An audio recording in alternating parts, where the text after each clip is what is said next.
بسم الله الرحمن الرحیم.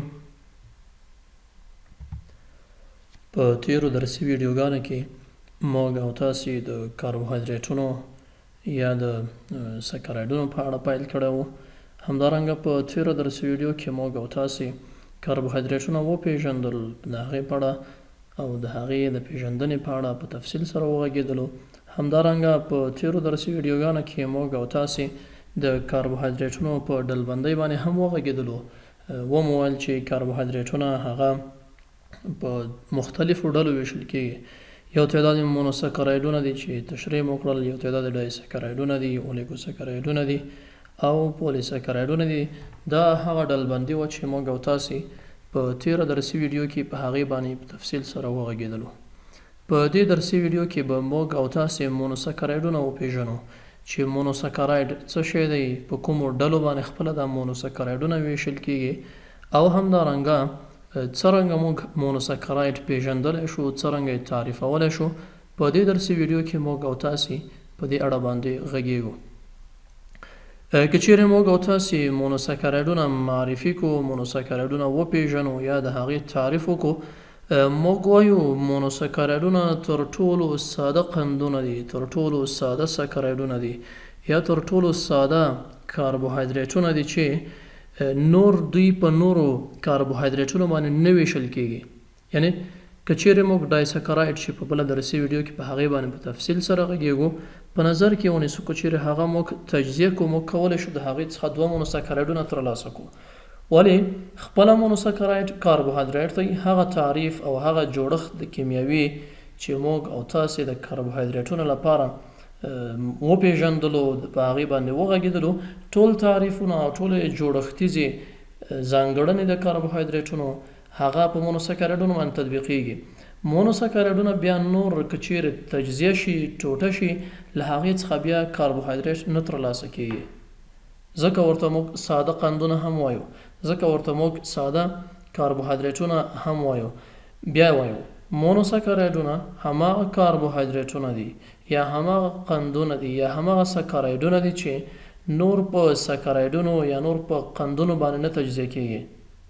یعنې که چیرې موږ وغواړو چې ګلوکوز یو مونوسکرایډ دی، که چیرې دا موږ تجزیه کړو، له دې څخه موږ نشو کولی چې بل کاربوهایدریټ ترلاسه کړو. کولی شو له هغې څخه مثلا د الډیهاید ګروپ، د هغې څخه د کاربون اټوم، د هغې څخه د اکسیجن اټوم، یا دا دی چې له هغې څخه د هایدروکسیل ګروپ هغه ترلاسه کړو. ولې د تجزیه کېدو په نتیجه کې موږ نشو کولی چې د مونوسکرایډونو څخه نور کاربوهایدریټونه هغه ترلاسه کړو.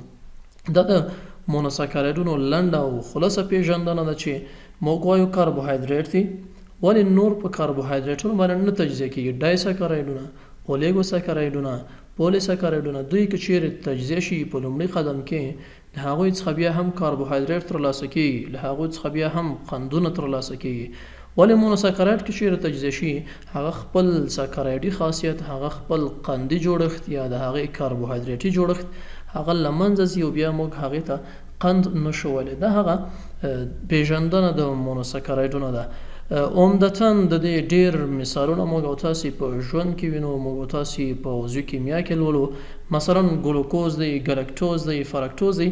که چیرې موږ د دې جوړښت په نظر کې ونیسو، دا ګورو چې د دې فورمول د CN2NON سره برابرېږي. یعنې کاربن د N تعداد باندې هایدروجن په هغې کې ضرب 2 کېږي او اکسیجن هم په همدغې N مقدار باندې، یعنې په هماغه مقدار چې کاربن دی په همدې مقدار باندې اکسیجن هم له ځانه سره لري.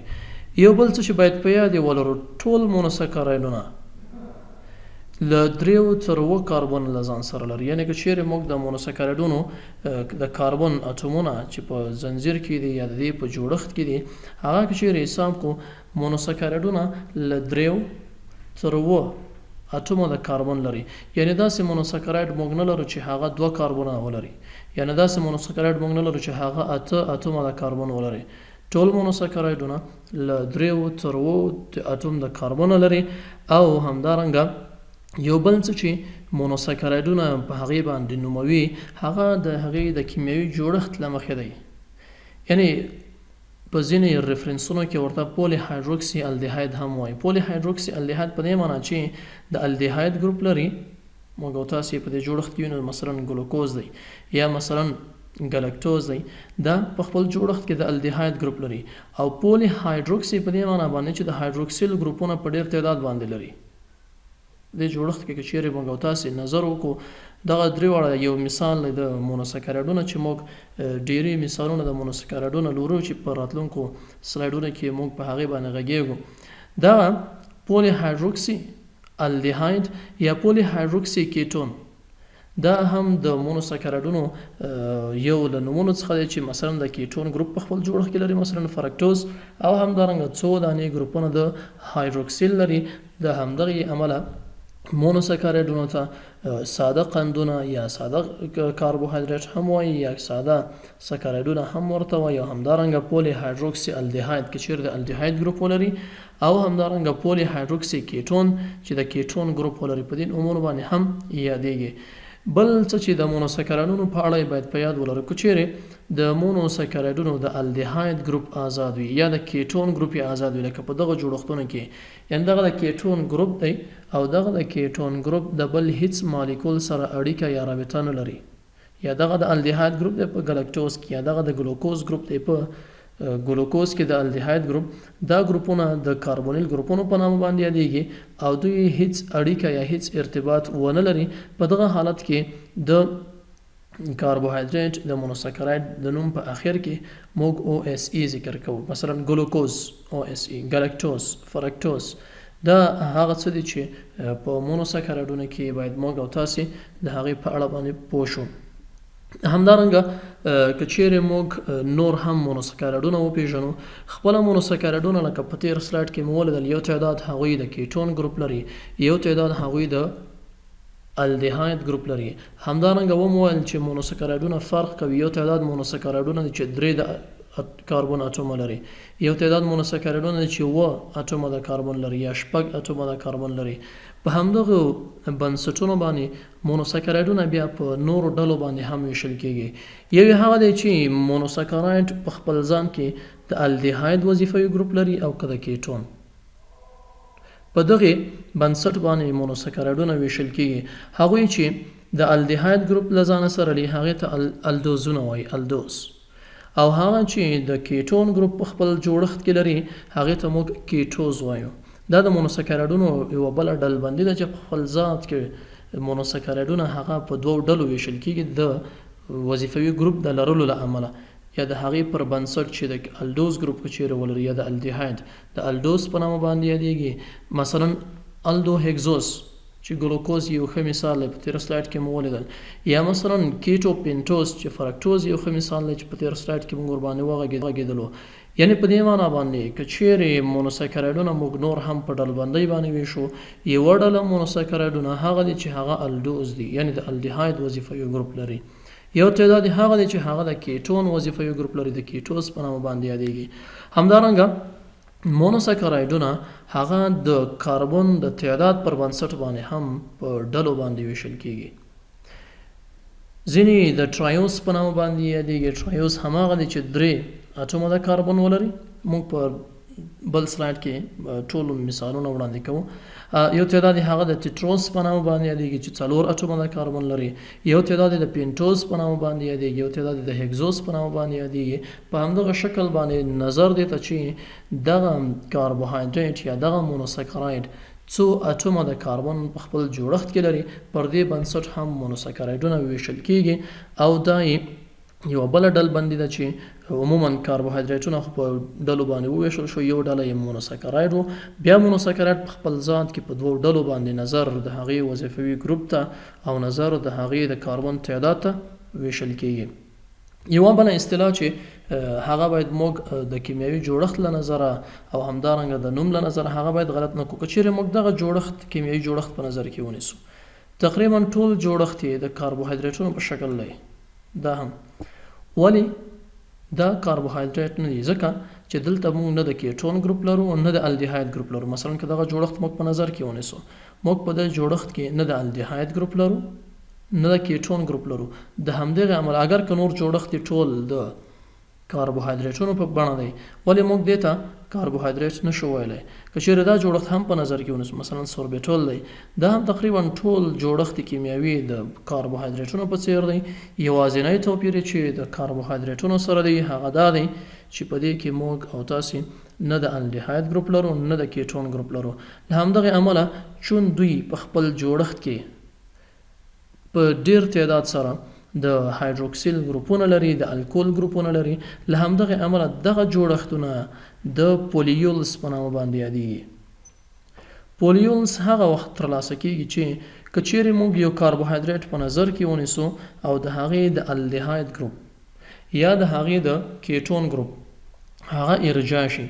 کله چې هغه ارجاع کیږي هغه د اکسیجن د هایدروکسیل یا د الکول ګروپ ته تبدیلیږي. نو موږ وایو د کاربوهایدریټونو د ارجاع په نتیجه کې کولی شو موږ پولیولز ترلاسه کړو. ولې پولیولز کاربوهایدریټ نه دي؟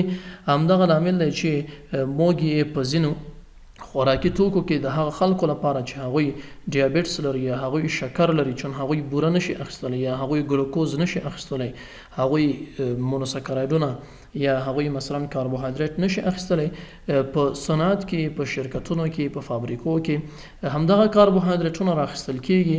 د هغې الډیهاید ګروپ یا د هغې د کیټون ګروپ چې د کاربوهایدریټونو په جوړښت کې بنسټیز ګروپونه دي، دغه ګروپونه یې ارجاع کیږي، الکولو ته تبدیلیږي او په نتیجه کې پولیولز ترلاسه کیږي چې هم یو اندازه خواږه دي. موږ یې کولی شو د هغو ناروغانو لپاره چې هغوی شکر ولري، د خوږې ناروغي ولري، د هغوی لپاره یې په خوراکي توکو کې وکاروو او همدارنګه موږ یې کولی شو چې د نورو موادو د خوږولو لپاره په صنعت کې له هغې څخه ګټه واخلو.